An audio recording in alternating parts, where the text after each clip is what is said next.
लिए बहुत बहुत शुक्रिया। Please have a seat, please अपनी अपनी जगह पे बैठ जाएं। Thank you very much. नाम Sanjay Dhiman, by profession I was diesel mechanic. कितने लोग मेरे बारे में जानते हैं? सबको पता है ना कि मैं डीजल मैकेनिक था। राहुल ने पहले बता दिया कि एक डीजल मैकेनिक, कम पढ़ा लिखा व्यक्ति अगर आज पूरे हिंदुस्तान में, पूरी दुनिया में 4 लाख से ज्यादा लोगों की टीम बना सकता है, जब आप मेरे साथ हैं तो दोस्त हिंदुस्तान ही नहीं, हम दुनिया में झंडे गाड़ देंगे।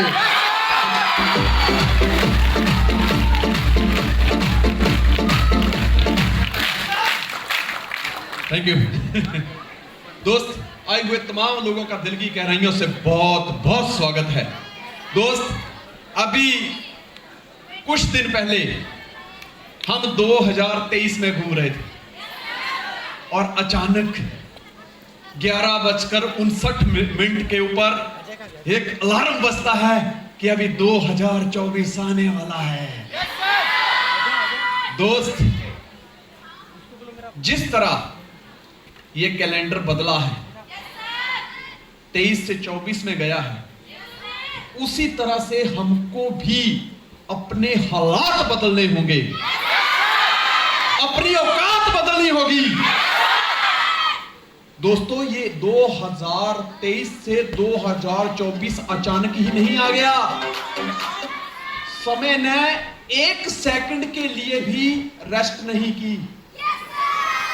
सर्दी हो, गर्मी थी, बरसात थी, कैसा भी मौसम रहा, हालात कैसे भी रहे, समय चलता गया, चलता गया, चलता गया, चलता गया, चलता गया, और एक ऐसा वक्त आया कि एक छलांग मारी और 2023 से सीधा 2024 में। इससे एक चीज सीखने को मिलती है, अगर जिंदगी में कामयाबी चाहिए तो हमें भी घड़ी की सुई की तरह, चाहे कितनी भी बार टिक टिक होती रहे, चाहे कितनी भी मुश्किलें आती रहें, चाहे मौसम कैसा भी हो, हालात कैसे भी हो, हमें भी घड़ी की सुई की तरह लगातार चलना होगा, लगातार चलना होगा, लगातार चलना होगा। क्या चलने के लिए तैयार है? आप तैयार हैं? आप तैयार हैं? हम सब तैयार हैं। दोस्त, अपने बारे में बताना चाहूंगा। नाम Sanjay Dhiman, by profession I was diesel mechanic. आज से 21 वर्ष पहले इस इंडस्ट्री की शुरुआत की थी, और शुरुआत करवाने वाला कोई और नहीं, मेरे बच्चों की मां, मेरी लाइफ पार्टनर, मेरी girlfriend Mrs Anju Dhiman.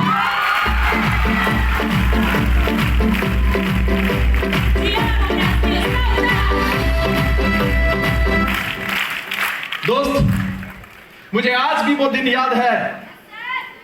Monday का दिन था, गर्मी के दिन थे, जब मैं दोपहर को अपने वर्कशॉप की यूनिफॉर्म लेकर मैं घर पे आया। फर्स्ट फ्लोर पे हम रहते थे। मैं जैसे ही उसके ऊपर ओस पड़ती है, ठंडी ठंडी बूंदें बारिश की पड़ती हैं, तो वो और खिलता है। वैसे ही जैसे से छींटे पड़ रहे हैं, मैं पास में बैठा हूं, ये कपड़े धो रही है और भी निखर रही है, और मुझे मुस्कुराते मुस्कुराते पता क्या रही है, क्या कह रही है? बस अब देखो मैं आपसे ये धंधा ही बंद छुड़वा दूंगी, मैं ये काम ही छुड़वा दूंगी। मेरे अंदर से धक धक होने लगी। मैं क्या यार, पहली बीवी है जो अपने पति का धंधा बंद करवाना चाहती है। अक्सर औरतें भगवान से प्रार्थना करती हैं कि मेरा पति इतना कमाए कि मेरे पास बैलेंस है कि नहीं, मेरा पति इतना कमाए कि मैं बंगले की मालकिन बन जाऊं, मेरा पति इतना कमाए कि मुझे कहीं अगर हौसला दिलेरी भी दिखानी पड़े, दान धर्म भी करना पड़े, तो मैं पीछे ना हटूं। लेकिन तू ये कह रही है कि मैं धंधा बंद करवा दूंगी। मुझे कहते हैं, मिस्टर धीमान, क्या कभी आपने आईने में अपनी शक्ल देखी है अच्छी तरह से? मैंने कहा, क्यों, मेरी शक्ल को क्या है, तूने भी तो शादी देखकर ही करी थी। कहती, मैं वही तो कह रही हूं अपने ऊपर चल जा कि यार जिस इंसान के साथ मैंने शादी की है, क्या ये वही इंसान है? आपकी जगह ये वर्कशॉप नहीं है, आपके हाथों में हथौड़ी अच्छी नहीं लगती। आज से मैं कसम खाती हूं, बहुत शॉर्ट टाइम के अंदर आपका ये धंधा बंद करवा दूंगी। आप किसी और काम के लिए बने हैं। दोस्त, सरस्वती ऊपर से सुन रही थी और उसने बोल दिया तथास्तु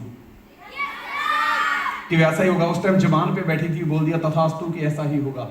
कुछ समय के बाद क्या होता है कि इसकी तबीयत बिगड़ जाती है।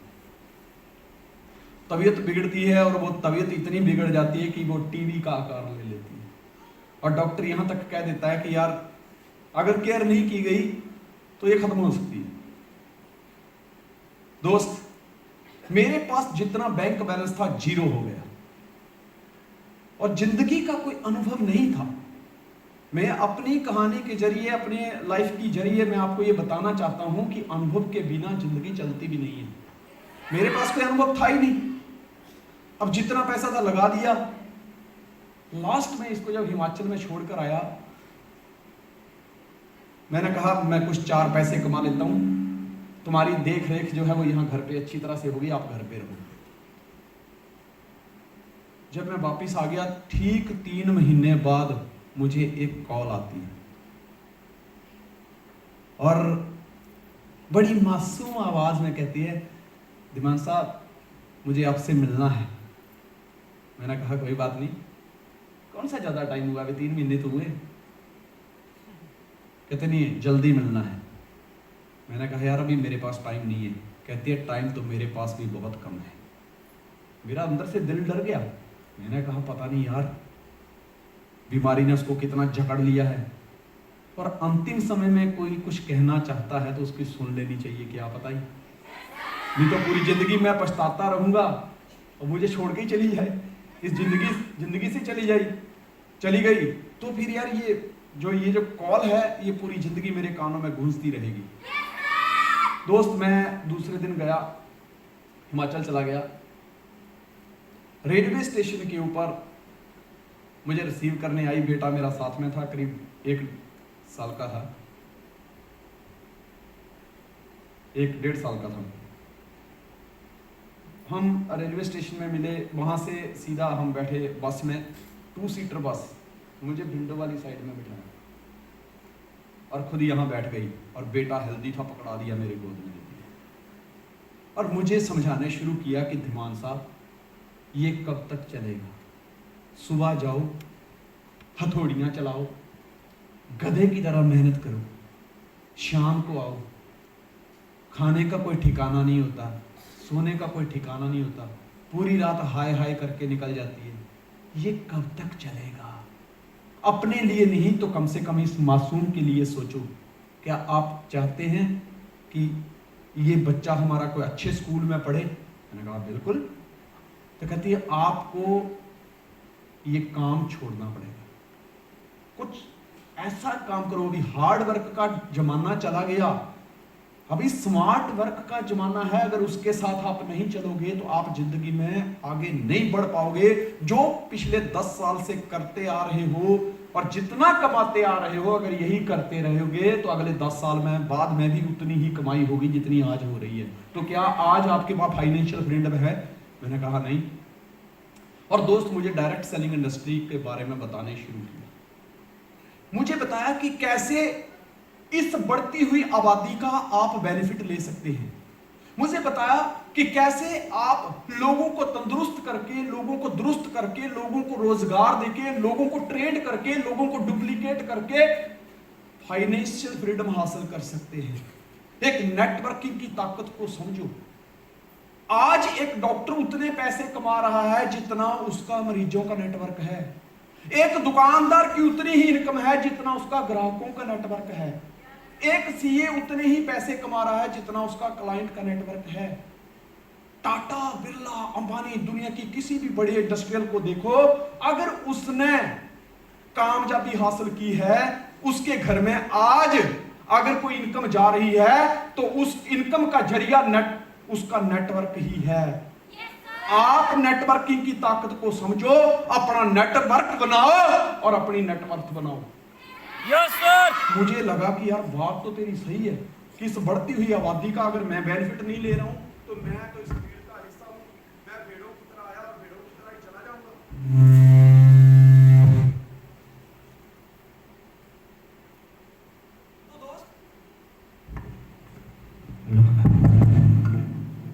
नेटवर्क मार्केटिंग के बारे में थोड़ा समझ लगी। और दोस्त, मैं ज्यादा लंबा चौड़ा नहीं सुनाऊंगा आपको, क्योंकि ये पिछले 21 वर्षों का इतिहास है, समय लगेगा। मुझे तैयार किया, मुझे मोटिवेट किया, मुझे इसकी पावर बताई, मुझे विश्वास की ताकत को बताया, कमिटमेंट की ताकत को समझाई, डुप्लीकेशन की ताकत को समझाया, मैं नेटवर्किंग की ताकत को समझ। मैंने सिस्टम को ज्वाइन कर लिया। जिस समय ज्वाइन किया तो हमारे पास भरने के लिए उतने पैसे नहीं थे। वैसे कैसे भी हमने जुगाड़ किया। मेरी अपलाइन ने एक बात बोली कि अभी अगर एक्सीडेंट होता है और शरीर से खून निकलता है और डॉक्टर कहता है अगर आधे घंटे के अंदर खून का बंदोबस्त नहीं किया गया तो बंदा मर सकता है और लाख रुपया खर्चा है, उस समय क्या करोगे? मैंने कहा कुछ ना कुछ तो जुगाड़ लगाएंगे। कहते जब वहां के लिए जुगाड़ लगा सकते हो तो यहां जिंदगी बनाने के लिए भी थोड़ा जुगाड़ लगा लो। 10,500 का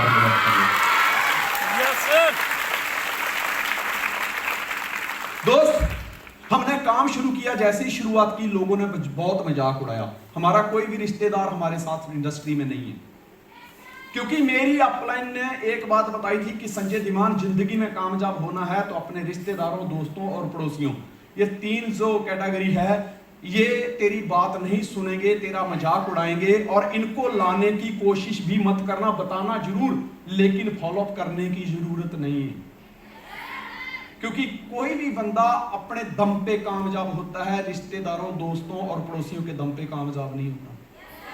ये तेरी अपनी लड़ाई है, तुझे आप लड़नी पड़ेगी। और हमने दोस्त काम की शुरुआत कर दी। हजारों ना सुनने के बावजूद आज हमारी टीम 4 लाख से ज्यादा लोगों की है। हजारों बार नो सुनिए हमने,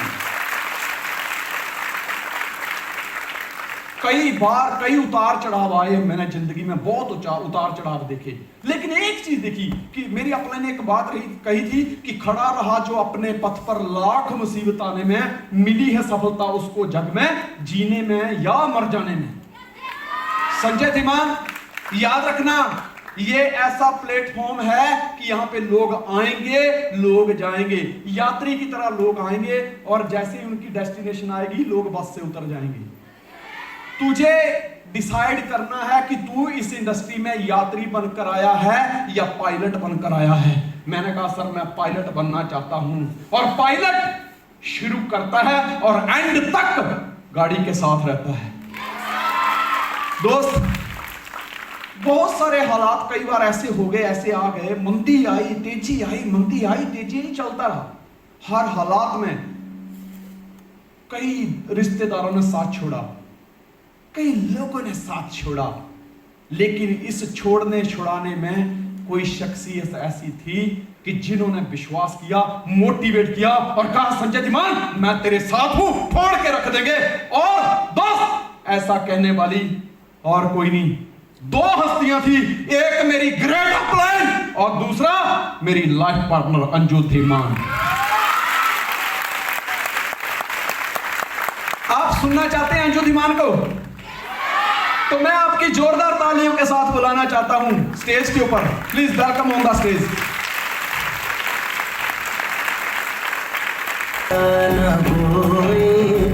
जग घूमिया तारे जैसा न कोई, जग घूमिया।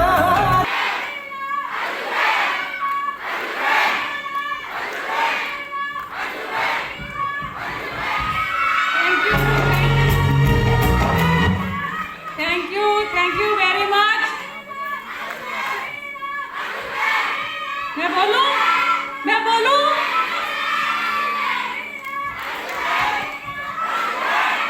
I love you all।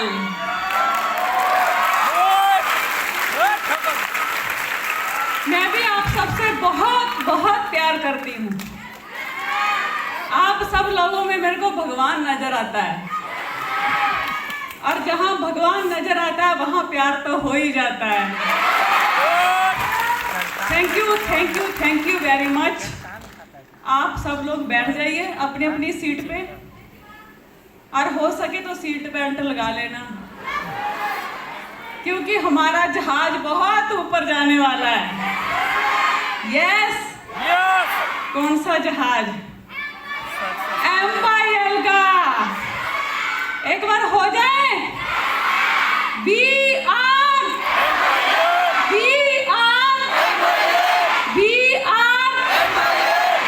जोश ऐसे बरकरार रहना चाहिए। यस, सर ने ऑलरेडी सब कुछ बता ही दिया है ना, पता चल गया ना। इंडस्ट्री की शुरुआत कहाँ से हुई? शक्ति से। कहाँ से? और जहाँ शक्ति विराजमान है वहां पे सब अच्छा होना ही होना है। Yes, yes. और मुझे बड़ी खुशी हो रही है, 2 रो हमारी शक्ति की बैठी हुई है, एक ही रो। ऐसी क्लैपिंग, इतनी तारीफ और ऐसी क्लैपिंग।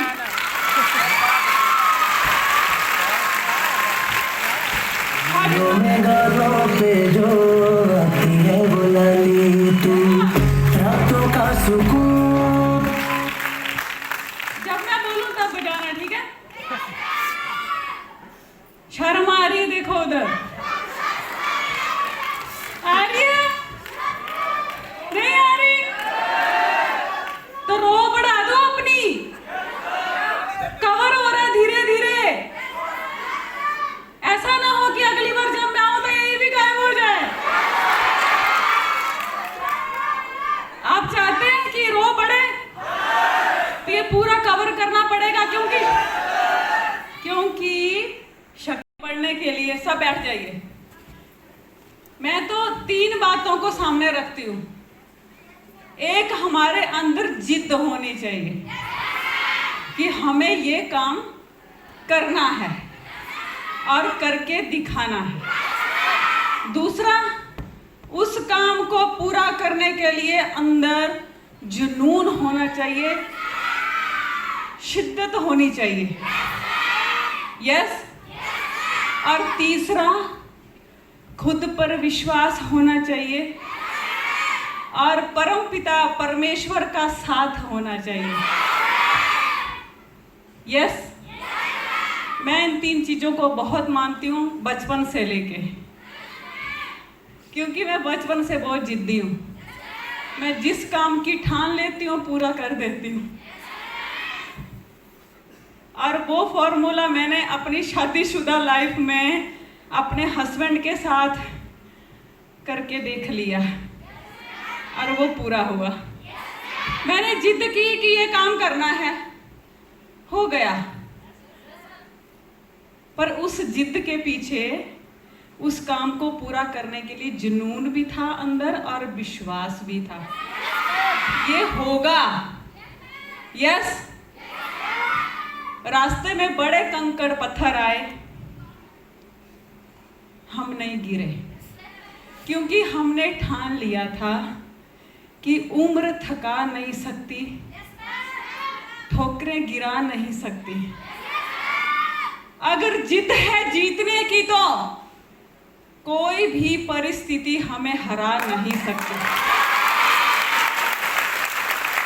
हम उन कंकड़ पत्थरों को साइड में करते करते आगे बढ़ते गए, लोगों की बातों को अनसुना करके आगे बढ़ते गए और लाइफ में वो मुकाम हासिल कर लिया जो हम चाहते थे, जो हमने बड़े बड़े सपने देखे थे। घर, गाड़ी, बंगला, फाइनेंशियल फ्रीडम और इतना प्यार करने वाली टीम को सब मिल गया।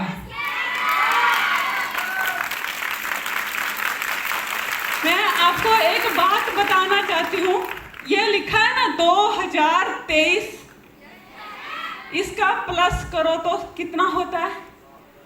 7, ठीक है। और आगे है 2024, इसका प्लस करते हैं तो 8। 8 मीन इन्फिनिटी। इन्फिनिटी नंबर होता है जो कभी खत्म ही नहीं होता, कहीं से भी शुरू करो आप।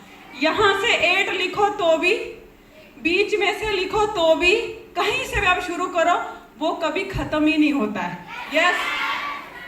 जो लोग देखो हमारी लाइफ में शुरुआत में काम करने में जो प्रॉब्लम आई ना, वो इतनी बड़ी नहीं थी। जब हम शिखर के ऊपर पहुंच गए, सब कुछ हासिल कर लिया, बहुत बड़ी टीम थी हमारी, ठीक है, थी पहले की बात कर रही हूँ।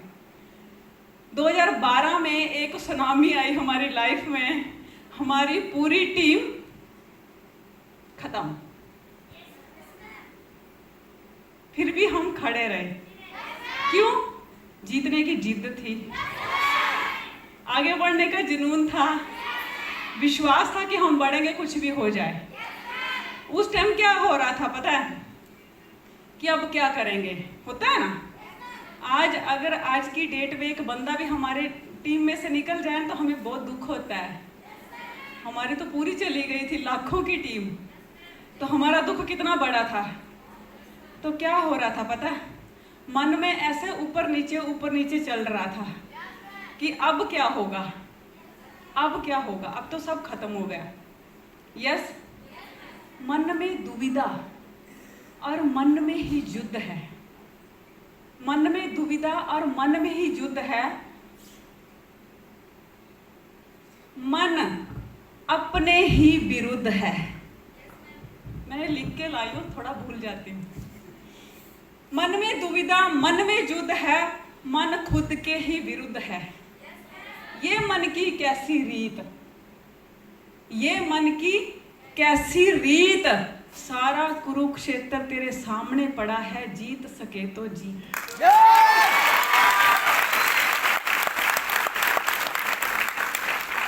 सारा कुरुक्षेत्र तेरे सामने पड़ा है, जीत सके तो जीत।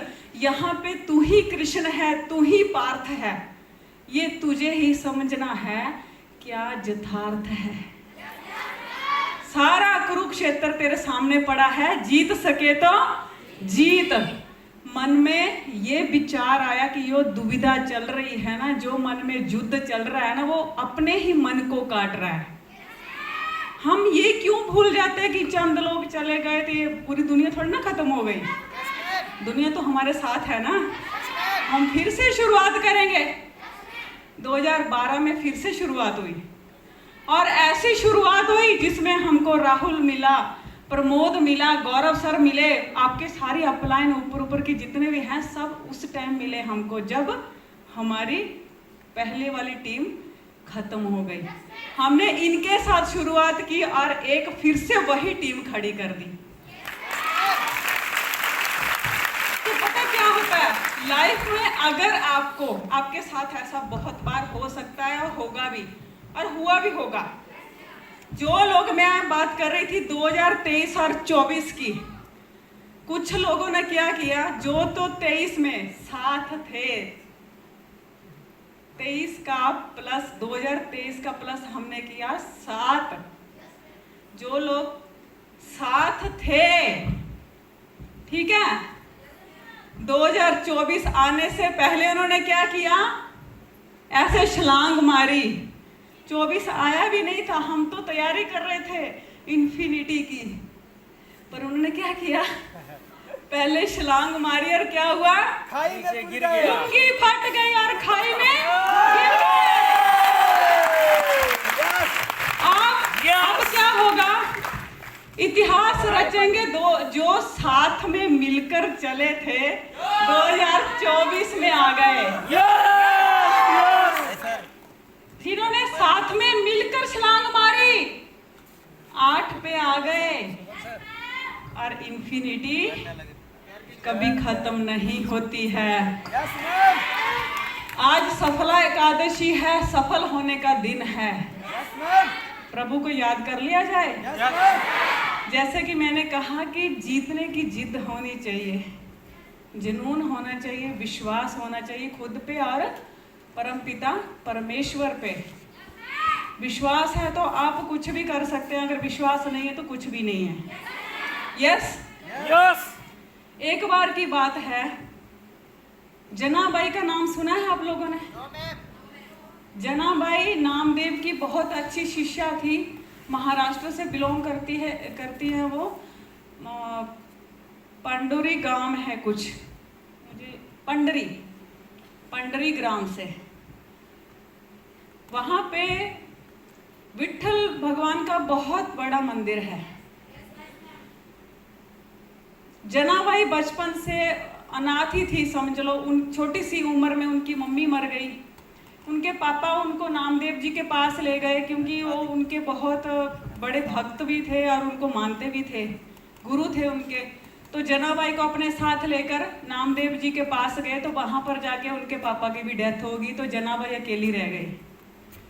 तो जनाबाई ने नामदेव को पाठ पूजा करते हुए देखा था, उपदेश देते हुए देखा था, वो गुरु थे। तो जनाबाई ना उनको देख के ना बहुत इम्प्रेस हुई, आकर्षित हुई कि ये गुरु हैं, ये मुझे राह दिखा सकते हैं कि मुझे लाइफ में क्या करना है। तो एक दिन जनाबाई नामदेव जी को कहती हैं कि गुरुजी आप मुझे ये बताइए कि भगवान तक पहुंचने का कौन सा रास्ता है, उसके लिए कौन सा मंत्र पढ़ना पड़ता है, कौन से पाठ पूजा करना पड़ते हैं, मैं करूंगी। तो जनाबाई क्या करती थी, नामदेव जी के कपड़े वही धोती थी, कपड़े धोती थी, उनके घर की सफाई करती थी, रोटी भी वही बना के खिलाती थी।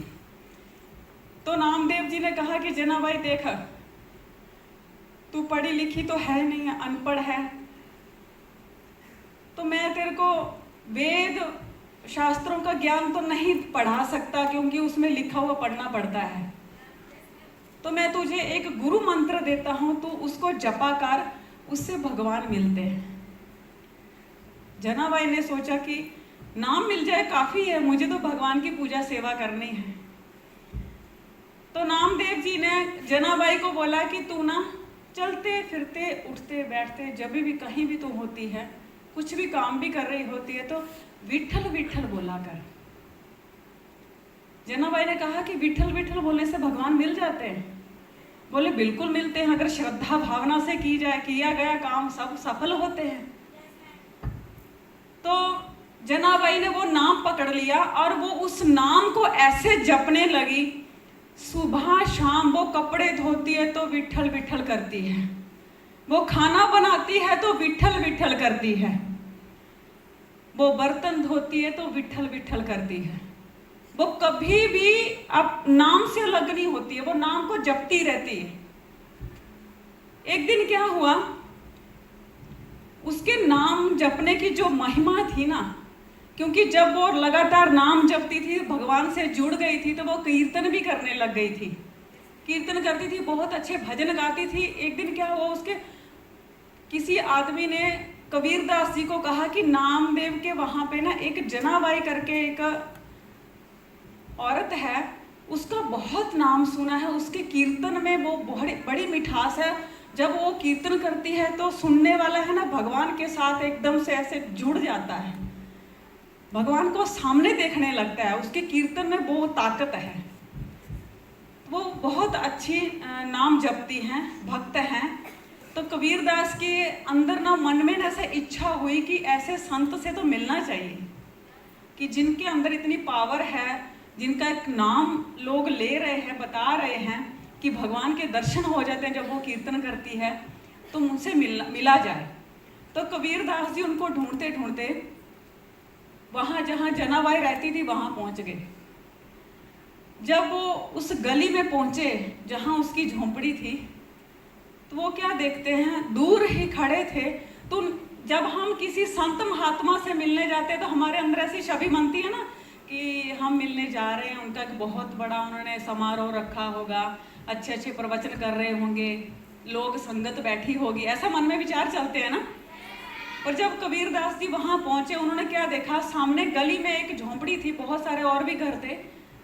तो वहाँ पे एक औरत है ना जोर जोर से अपने पड़ोसन के साथ झगड़ा कर रही थी, झगड़ा कर रही जोर जोर से। जब झगड़ा कोई करता है तो फिर आपको पता है ना, लैंग्वेज चेंज हो जाती है ना। तो कबीरदास जी ने कहा कि ये कौन औरत है, इतने जोर जोर से लड़ रही है, झगड़ा कर रही है। तो उनके साथ जो लोग थे उन्होंने कहा कि कबीरदास जी यही जनाबाई है।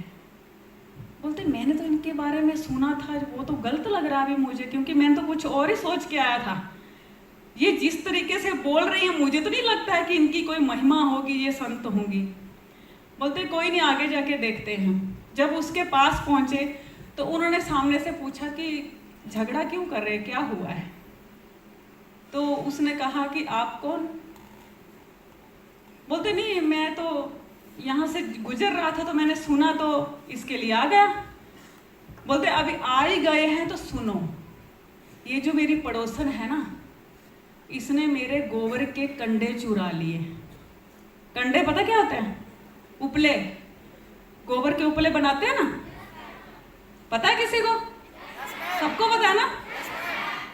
गोबर के उपले, इसने मेरे उपले चुरा लिए हैं।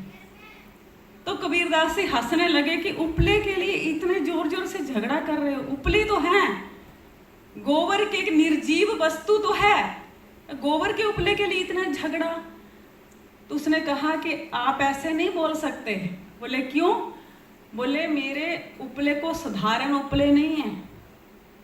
बोले उपले में क्या असाधारण और असाधारण, उसमें क्या, वो तो गोबर के हैं। बोलती है ना, मेरे उपले साधारण नहीं हैं। तो बोलते हैं सामने वाले को, बोलते हैं इसके उपले दे दो ना, क्यों नहीं देती हो? तो बोलते हैं, सामने वाले बोलते हैं कि हम दे रहे हैं, पर वो बोल रही है कि अपने उपले पहचान के लूंगी मैं। तो बोलते हैं उपले में क्या पहचान, सब सेम ही तो दिख रहे हैं, इसमें क्या पहचान? इस पे जनाबाई ने बोला कि मेरे उपले साधारण नहीं है, मेरे उपले विठल विठल बोलते हैं। अभी कबीरदास जी वो हैरान रह गए, उपले विठल विठल बोल सकते हैं, ऐसे कैसे हो सकता है? बोलते विश्वास नहीं होता तो उठा के कान से लगा के देख लो। अभी कबीरदास जी ने अभी देखना तो था, देखना तो पड़ेगा ना। उपला उठाया और कान में लगाया, कोई ध्वनि नहीं आई, उसमें से कोई आवाज नहीं आई। उन्होंने नीचे रख दिया। बोलती दूसरा उठाओ, यही तो चेक करना है मेरे वाले कौन से हैं। फिर उन्होंने दूसरा उठाया, जब कान पे लगाया कोई आवाज नहीं आई। बोलते कोई आवाज नहीं आ रही। बोलते और उठाओ। तीसरा उठाया, जैसे ही कान पे लगाया और कबीरदास जी खुद चौंक गए, क्योंकि उपले में से आवाज आ रही थी, विठल विठल विठला हरि ओम विठला। जैसे जैसे जनाबाई काम करते करते विठल का नाम जपती थी ना, वैसी ही आवाज उस उपले में से आ रही थी। हैरान रह गए। उपला उठाया, एक साइड में रख दिया, एक और उठाया, फिर से लगाया और उसमें से भी ध्वनि आना शुरू हो गई, विठल विठल विठला हरि ओम विठला। अभी कबीरदास जी ये ध्वनि सुन के, ये आवाज सुन के ऐसे बेहोश होके नीचे गिर पड़े और जैसे तैसे उनको पानी छांट के उठाया उनके भक्तों ने, और वो उठे और जनाबाई को दंडवत प्रणाम किया कि जनाबाई तेरी भक्ति में इतनी शक्ति है कि तूने निर्जीव वस्तु के मुंह से विठल विठल बुलवा दिया। यस, इस स्टोरी का क्या मकसद है, क्या मतलब, क्या हमारी लाइफ में ये कहाँ आती है? आती है ना, कहाँ पे? क्योंकि जनाबाई ने खाली नाम जप से गोबर के उपले से विठल विठल बुला दिया। तो क्या हम जिंदा लोगों को एम्बायल का प्लान दिखा के एम्बायल नहीं करवा सकते? हमें तो जिंदा लोगों के साथ काम करना है ना। यहाँ पे तो सब जिंदा ही बैठे हैं ना, और जिनसे हम मिलने जाएंगे वो भी तो जिंदा ही होंगे। मुर्दे को तो, गोबर के उपले को तो कोई प्लान दिखाने नहीं जाएगा। जाएंगे क्या? गोबर के उपले को प्लान दिखाएंगे? देखो, भक्ति में इतनी शक्ति थी जनाबाई के कि गोबर के उपले से विठल विठल बुलवा दिया। हमारा भी तो एम्बायल के साथ गठबंधन हुआ है, तो हमें भी उसके प्रति वैसी भक्ति दिखानी चाहिए ना, जैसे हम प्रभु के प्रति दिखाते हैं। जब आपके कर्म के साथ आपकी भक्ति जुड़ जाती है ना, वो काम सफल हो जाता है। यस, भगवान ने हमको बनाया है, एक अमूल्य शरीर दिया है, हमें मन दिया, आत्मा दी है, दिमाग दिया, सब कुछ दिया है। सिर्फ एक ही काम हमको करना है, क्या? कर्म करना है। भगवान ने हमको खुली छुट्टी दी है, कर्म करो, फल की इच्छा तुम मत करो, उसकी टेंशन मेरे ऊपर छोड़ दो। पर जब हम ईमानदारी से कर्म ही नहीं करेंगे तो फल कहाँ से आएंगे? जब पेड़ों में पानी नहीं डाला गया तो वो ग्रो कहाँ से करेगा? तो अपने MYL के प्लान को डेली प्लान कर करके उस पेड़ को पानी देना है, ताकि जैसे राहुल ने बोला है ना कि मैं पैसों की लगा दूं ढेरी, तो MYL पैसों की ढेरी ऐसे लगाएगी जब उसको लगातार उसको प्लान रूपी पानी देना पड़ेगा। यस, रेडी है? विश्वास है? जिद है? जुनून भी है? हो जाए फिर। कबीर दास जी ने जब बोला ना जना भाई को कि जना भाई आप बहुत महान हैं, तो जना भाई ने पता क्या कहा? मैं कुछ भी नहीं हूं, सब वही है। मैंने तो खाली नाम लिया था, मैं तो खाली नाम लेती हूँ, वो कब कहाँ किस में क्या पावर भर देता है वो उसको ही पता है। मैं कुछ भी नहीं हूँ, मेरा मुझ में कुछ भी नहीं, जो कुछ है सो तेरा। यस, कहती है कि हे प्रभु, तेरी बंदगी से मिली है मेरे नाम को शोहरत, तेरी बंदगी से मिली है मेरे नाम को शोहरत, मेरा जिक्र ही कहाँ था तेरी बंदगी से पहले। तो अपने काम के प्रति ऐसी बंदगी करना, ऐसा शिद्दत से काम करो। दुनिया आपकी है और हम तो है ही आपके। यस, तैयार हैं?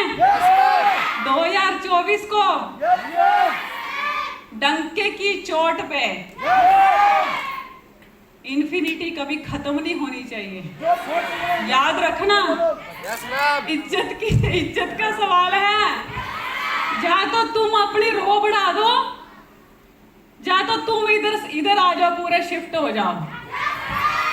अभी देखते हैं क्या होता है। रेडी? हो जाए?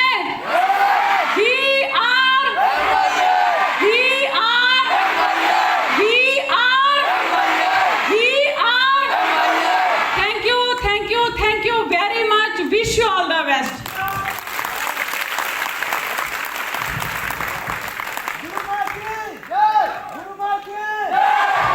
जाओ जाओ। कोई इसे जादू की जफी कहे, कोई इसे जादू की जफी कहे, कोई कहे इसे प्यार। मौसम भी अच्छा है, माहौल भी अच्छा है, एक बार गले लग जाए यार।